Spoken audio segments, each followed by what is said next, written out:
Foi dito que o Cristo egípcio é Osíris, mas muitos dizem que o Cristo Jesus foi como Horus.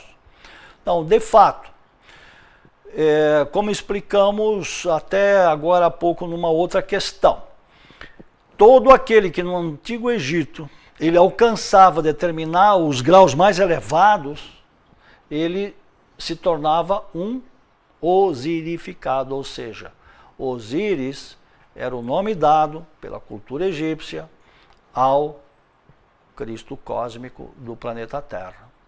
Para isso é necessário conhecer um pouquinho da mitologia egípcia, porque Osíris era filho de Keb, ou Geb, e Keb ou Geb, que é exatamente o Cristo planetário terrestre, na denominação egípcia. Então, Osíris é a extensão, ou é a expressão direta do Cristo planetário terrestre.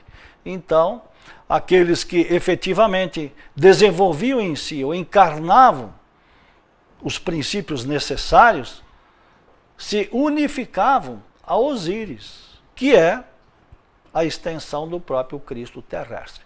E por que então se atribui a Horus um papel semelhante?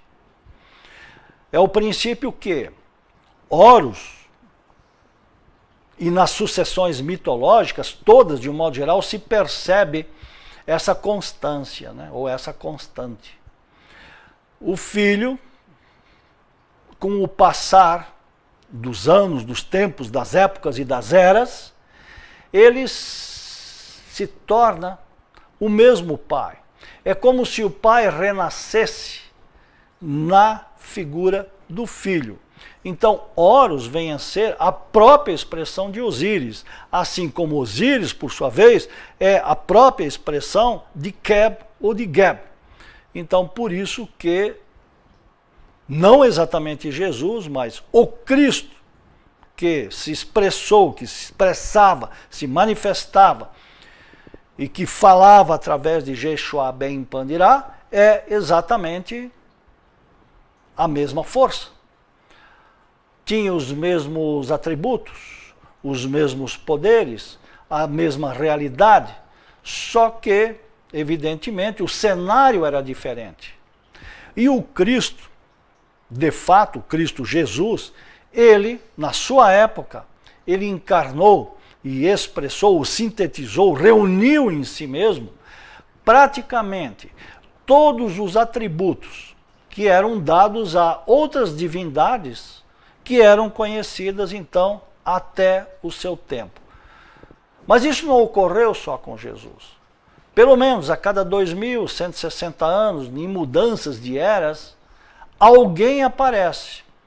Alguém encarna ou sintetiza todos os atributos, todos os princípios de tudo aquilo que era, então, anteriormente conhecido, trazendo ou dando uma nova roupagem.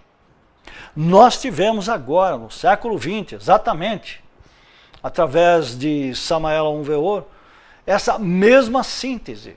Ele deixou nas suas obras, nos seus livros, praticamente a síntese universal de tudo aquilo que tivemos conhecimento em épocas anteriores.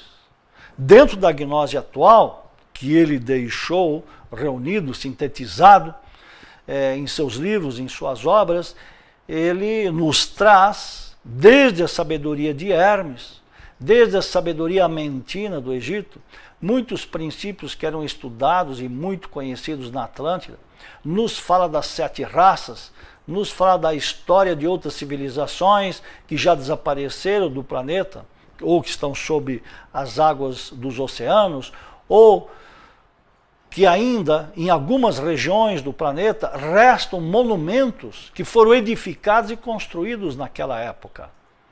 Tudo isso havia desaparecido. A compreensão, o entendimento de todos esses princípios espirituais, religiosos ou esotéricos, já se havia perdido o entendimento. E justamente esse avatar, anunciador, mensageiro, que viveu entre nós, fisicamente, no século XX, nos deixou como legado em seus livros, que hoje temos traduzido, e estamos inclusive traduzindo para o nosso idioma, o português, aqui, né?